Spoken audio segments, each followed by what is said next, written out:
But இருந்தாலும் இது இன்னும் கன்ஃபார்மாக என்னன்னு எனக்கு தெரியல. ஹாய் காய்ஸ், எல்லாருக்கும் வணக்கம். ஆக்சுவலாக ஒரு நல்ல விஷயந்தான், பட் அது கன்ஃபர்மேஷன் என்னன்றது எனக்கு தெரியல. வீடியோவை ஃபுல்லாக பாருங்கள், ஓகேவா? என்னன்னு பார்த்துக்கிட்டிங்கன்னா, நம்ம பூந்தமல்லி டு போரூருக்கு போகக்கூடிய மெட்ரோ லைன் ஆகினது ஜனவரி மாதம் ஓப்பன் பண்ண போகிறதா சொல்கிறாங்க.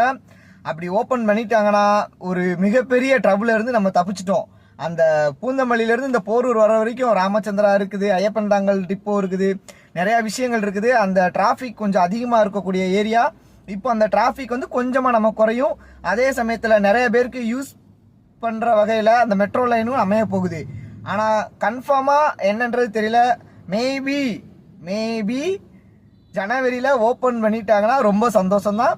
ஸோ வரவேற்க தயாராக இருப்போம். நீங்கள் கேட்கலாம், நிறைய ஜங்ஷன்ஸ் கன்ஸ்ட்ரக்ஷன் பண்ணாமல் இருக்கிறாங்க, பண்ணிக்கிட்டு இருக்கிறாங்கன்னு. பட் இருந்தாலும் எனிவேஸ் அந்த டைரக்ட் லைன் தான் நமக்கு இம்பார்ட்டன்ட். ஸோ அதை கனெக்ட் பண்ணி அந்த நசரத்பேட் பூந்தமல்லியிலேருந்து போரூர் வரைக்கும் டைரெக்டாக விட்டுறலாம். ஆல்ரெடி சர்வீஸ் செக்கிங் போய்கிட்டு தான் இருக்குது. அந்த 2 ஜங்ஷனுமே கட்டி முடிச்சுட்டாங்க ஆல்மோஸ்ட்.